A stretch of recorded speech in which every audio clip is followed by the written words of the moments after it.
Ma guardi, io vedo positivamente la relazione e l'intervento del ministro Tria, visto e considerato che ha chiuso tutta sua questa presentazione dicendo il processo è avviato e bisogna andare avanti. Quanto alle perplessità rispetto alla costituzionalità del nostro progetto sono già state chiarite, siamo a disposizione anche di questo ministro.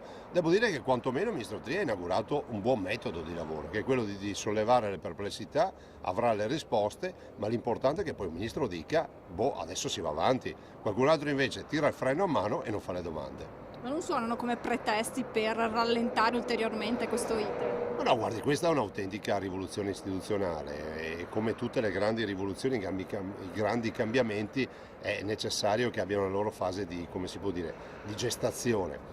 Dall'altro però ormai la gestazione si è conclusa, i lavori e i compiti per casa li abbiamo fatti, per cui siamo pronti. Siamo pronti peraltro con un bel progetto per portare le 23 materie al Veneto.